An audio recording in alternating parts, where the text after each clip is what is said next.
नमस्कार दोस्तों, impress on classes में आप सबका स्वागत है।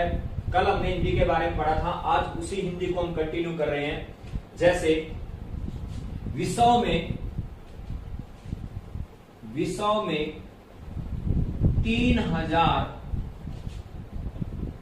भाषाएं बोली जाती हैं। बहुत बार आपसे क्वेश्चन पूछा जाएगा कि विषयों में कितनी भाषाएं बोली जाती हैं, तो विषयों में बोली जाती हैं 3000 भाषाएं। इन 3000 भाषाओं को कितने परिवारों में बांटा गया है, तो 13 भाषा परिवार में बांटा गया है। बहुत बार क्वेश्चन पूछा जाएगा कि विषयों में जो परिवार हैं वो कितनी भाषाओं में बटे हुए हैं, तो 13 भाषा परिवार में बटे हुए हैं। जैसे आप कह सकते हैं चीनी, उसके बाद द्रविड़, उसके बाद अमेरिकी, उसके बाद सुडानी, उसके बाद बुस्मैनी, उसके बाद आगन्य, उसके बाद बांटू, उसके बाद आपका काकेशस, उसके बाद हेमेटिक, उसके बाद सेमेटिक, उसके बाद भारोपीय भाषा परिवार, उसके बाद कोरियाई, जापान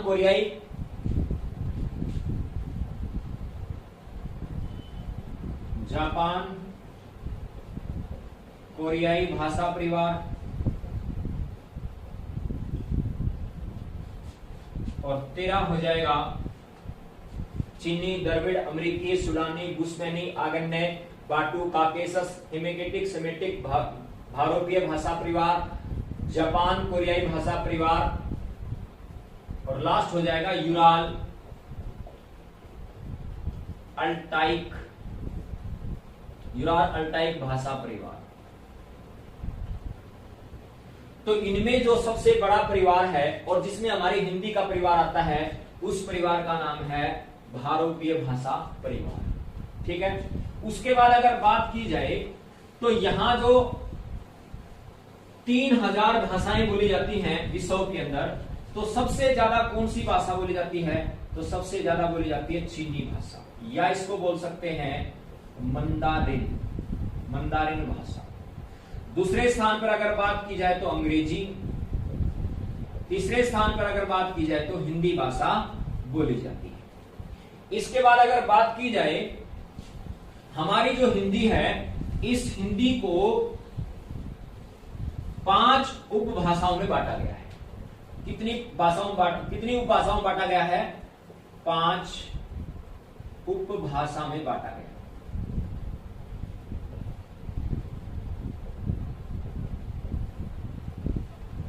जैसे पश्चिमी हिंदी, उसके बाद आप बोल सकते हैं बिहारी हिंदी या बिहारी उपभाषा,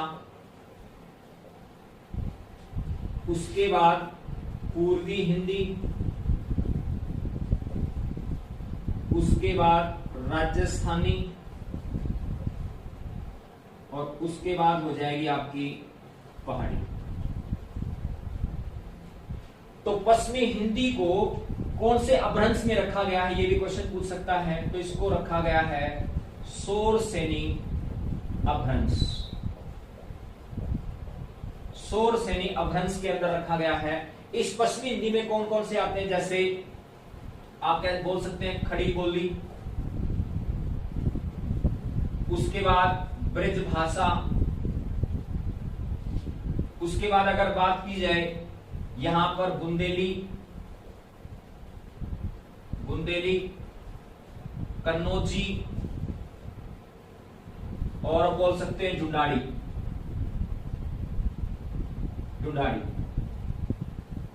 ये सब बोल सकते हैं जो उपभाषाएं हैं वो पश्चिमी हिंदी के अंतर्गत आती हैं।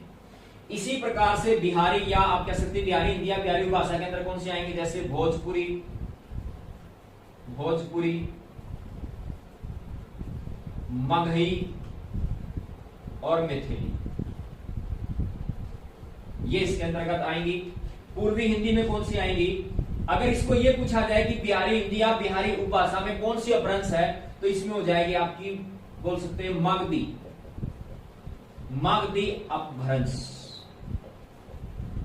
अपभ्रंश। पूर्वी हिंदी को आप बोल सकते हैं अर्ध मागधी अपभ्रंश। और इसमें कौन कौन सी आएंगी, जैसे आपकी अवधी, बघेली, छत्तीसगढ़ी, ये इसमें आ जाएंगे।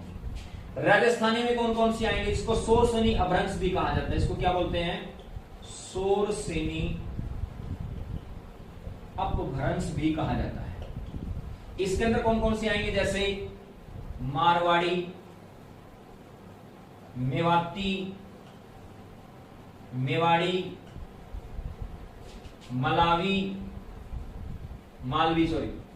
मालवी, बागड़ी, हांडोती, ये सब इसमें आ जाएंगे। पहाड़ी के अंदर इसको भी सोरसेनी अपभ्रंश कहा जाता है, सोरसेनी अपभ्रंश कहा जाता है इसको भी। और इसमें कौन कौन सी हो जाएंगी, जैसे आपकी गढ़वाड़ी, इसके बाद कुमाऊनी,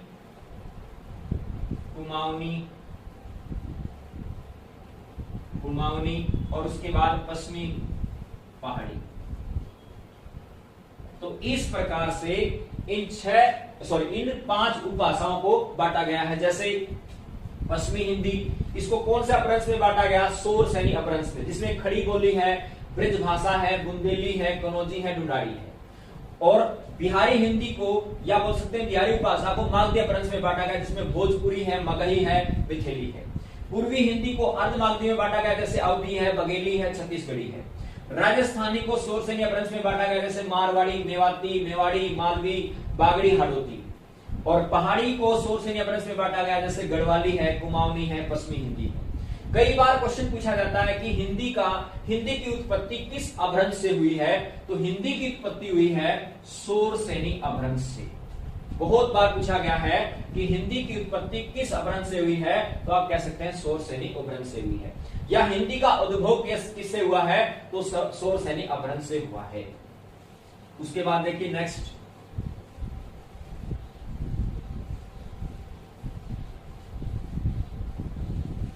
इसके बाद हम बात करते हैं हिंदी का विकास कैसे हुआ। हिंदी का विकास के क्रम की बात की जाए तो पहले क्या आई? पाली, उसके बाद क्या आई? प्राकृतक, उसके बाद क्या आई? अपभ्रंश, और उसके बाद क्या आई? हिंदी। कई बार ये क्रम आ जाता है कि हिंदी का विकास क्रम बताएं, तो पहली कौन सी हो जाएगी? पाली, उसके बाद प्राकृतक, उसके बाद अपभ्रंश, उसके बाद हिंदी। भगवान जो आप कह सकते हैं महात्मा बुद्ध जो थे, उनकी जो भाषा थी वो कौन सी थी? या कह सकते हैं पाली थी। या बौद्ध धर्म की जो भाषा थी वो कौन सी थी? पाली। और जैन धर्म की जो भाषा थी वो कौन सी थी? प्राकृत। हिंदी की अगर बात की जाए, जो जननी है हिंदी का, आप कह सकते हैं जननी जो है वो कौन सी भाषा है? तो संस्कृत है। इसके बाद अगर बात की जाए डॉक्टर श्याम प्रसाद शुक्ला ने बताया कि जो पंचम अक्षर हैं उनके लिए एक अलग से चिन्ह बनाया जाएगा। यानी पंचमा अक्षर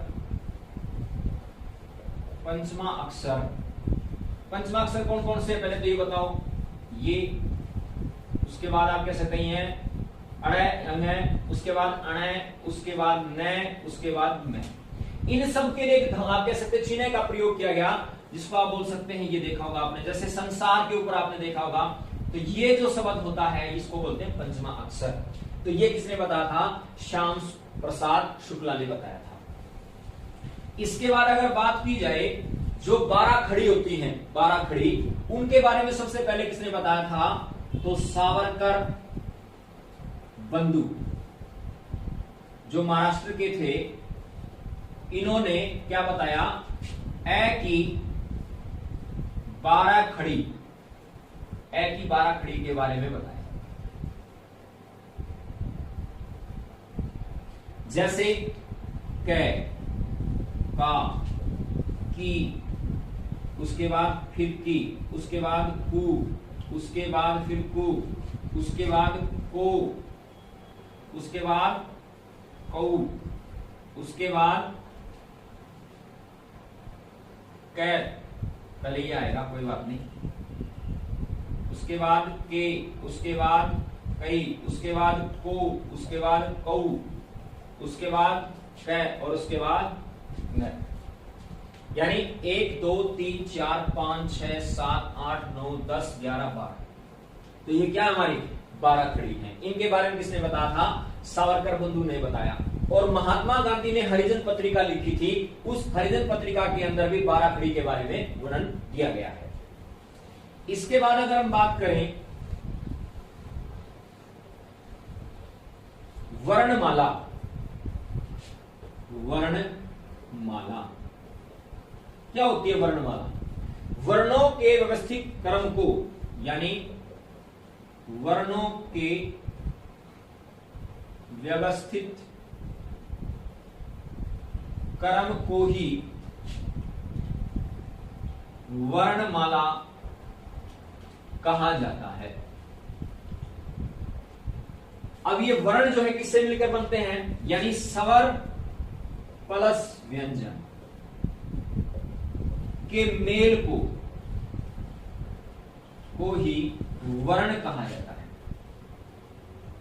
यानी स्वर और जो व्यंजन होते हैं उन दोनों को ही क्या कहा जाता है? वर्ण कहा जाता है।